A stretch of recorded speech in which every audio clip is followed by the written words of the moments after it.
What's happening, folks? Back with another reaction, back with some more police. Once again, big shout out to Lori, major friend of the channel, who has shared the police material with us, as well as Stefan, who shared Synchronicity, which we're not up to yet chronologically, but yeah, I do appreciate all the people who share music with me. And the next tune on Ghost in the Machine is Demolition Man. And there's a blooper for those people who are over on Patreon that you will eventually see, where I started doing this reaction, and I was like, oh, Demolition Man. Inevitably, it makes me think of the Sylvester Stallone movie. And then I was like, wait a minute, like, I'm having deja vu. Didn't I already talk about this? Have I already reacted to this tune? But I looked it up, and ultimately I reacted to a Grace Jones tune by that name, not the Police tune. So I have not yet reacted to this track, but seeing that phrase just prima facie, it does make me think of the film from much later, of course. But yeah, ultimately Demolition Man, someone that destroys professionally, or who is tasked, who is brought in to break down some structure, and usually so that something else can be put in its place. All of these things could be fruitful metaphors or figurative expressions related to like interpersonal or emotional matters. So I feel like there's perhaps likely to be some metaphor afoot, but yeah, ultimately, even then, there's no sense of whether this would be seen as a good or a bad thing, or whether the narrator would be the Demolition Man or someone being spoken about. Let's find out what Sting and the rest have to say about it. This is The Police. The tune is Demolition Man, and it's from the 1981 album Ghost in the Machine.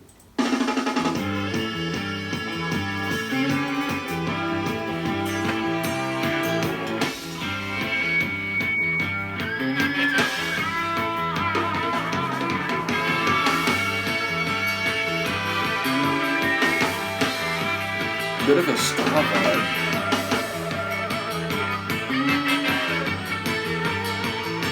Like less reggae, more ska.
It's a blend of some different flavors, this one, sonically, but I like it. All the while the bass grooving away.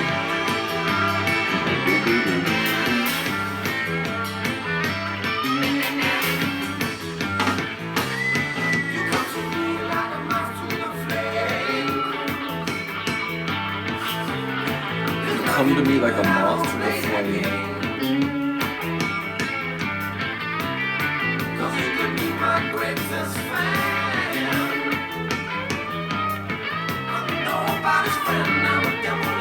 Yeah, I think I'm picking up on it.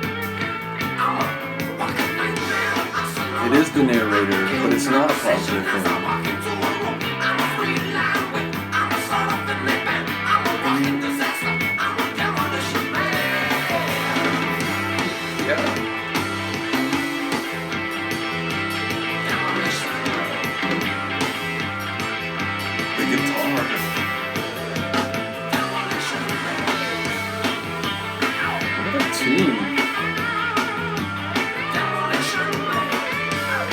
Sonically audacious, but pulls it off.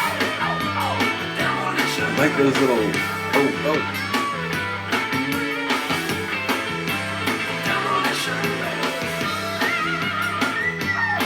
Everything. I commented on the bass, the guitar, always the drums. I like the way the vocals got very intense in that one part before the last break.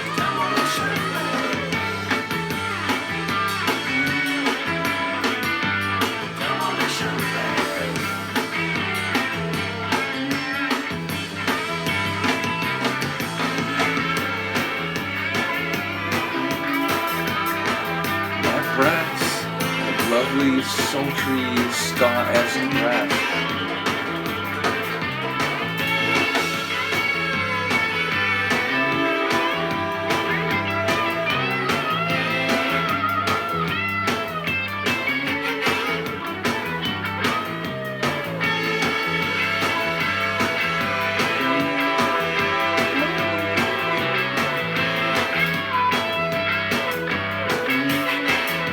Feels sort of like a jam too, like sort of an extended jam at the end of the song, kind of like a live version, but it's all in the studio album.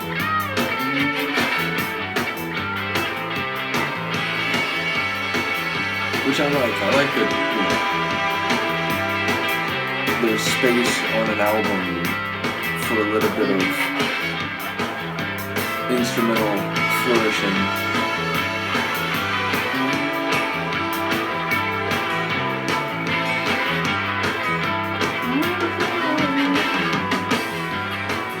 There's nothing about this song that's not interesting.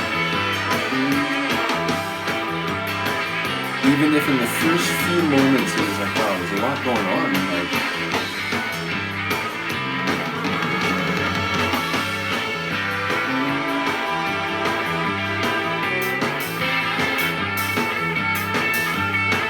I bet you this would be great live.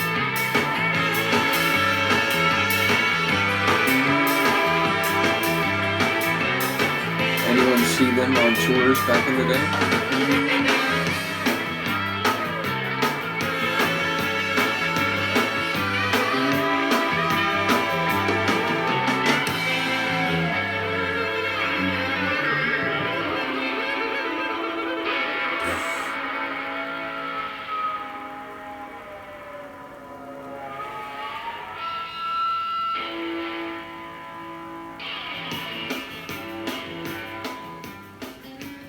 They're basically like, look, you don't think we can keep going? You don't think we can keep jamming? Like, yeah. Let me put that notion to bed. It's a masterpiece. To the last note, a masterpiece. And I was about to say that, and then it was like, no, that's not the last note. We got you. As I said, the first couple moments, it was a bit like, whew, there's a lot going on. I feel like it's sort of an intense sound. A bit ska-like, but I was trying to make sense of what I was hearing. Then the more it goes, it's like, okay, I see what they're doing here, and they're blending some different things, and oh, the drums sound nice, and oh, listen to that bass line, and oh, dang, that guitar riff, and oh, I love the vocals in that part. And then this long instrumental, I don't know if it was technically the second half, but a long instrumental outro. And indeed, it made me think, there's some other groups that I've gone through, like the Smiths, also Japan in particular, where like it's not an instrumental, there are vocals and lyrics in the track, but they'll cover only about 20% of the length of the track, and then like maybe 10% before and 70% after the vocal part, it's just instrumental. And it feels like, compared to your typical rock song, like weirdly balanced or unbalanced, but not in a bad way. It's just like, oh dang, so like, okay, there was a lyrical part, but now this is a different part of the tune where they're just exploring sounds and in some ways maybe embodying the themes of the tune sonically and so on. But yeah, like this was cool because this was in that vein. It was like a normal song, and then it was like, oh, this is like a jam, this is like a live version, this is like an extended mix, this is like, they're exploring the sonic space created by the lyrics. That was like, number one, just a really good tune, and number two, it was more like experimental than I, knew, quote unquote, the Police to be, which again, it just speaks to the fact that all these deep dives I'm taking or in which case I had some sense of who the group was going into the deep dive, even if I was only specifically aware of, a handful of tunes, or in some cases maybe only like one or two tracks. In the Police, it was, more like a handful, but as in all the cases of those types of deep dives, it's like just what I've heard already, which is not everything. They were more than I knew. They were doing more things than I knew, more styles than I knew. It was like, oh, they're kind of like a pop rock band, maybe some new wave like sounds. And it's like, yeah, well, I didn't realize quite the degree to which they had reggae sounds. I was like vaguely aware of that. But again, this one had sort of a ska vibe. There's been some bluesy moments, like, again, like a new wave, post-punk feel in some of the tunes. Like, they just have more variety and more quality than I knew. So in some ways it shouldn't surprise me. They're like a huge group. Like, growing up in the 80s and 90s, you couldn't like not have heard who they were, or heard, Da Dee Doo Doo, or, some of their other top, like, radio hits, like hits in the charts. But to go on the deep dive, to hear the deeper cuts, if you will, it is very eye-opening, and that is very much the case with the Police. So a long way of saying this is a cool journey. Looking forward to what remains with them. Once again, shout out to Lori, and again, shout out to Stefan, who has shared an album chronologically ahead of where we are. But yeah, ultimately, looking forward to the next tune. In the moment, I don't remember, but I can check, because I think I still have it out. I do indeed. So the next one is Too Much Information, which, I do believe I've reacted to a Duran Duran tune of that same name. In any case, I'll look forward to the Police song, and let me know what you think of this. Peace.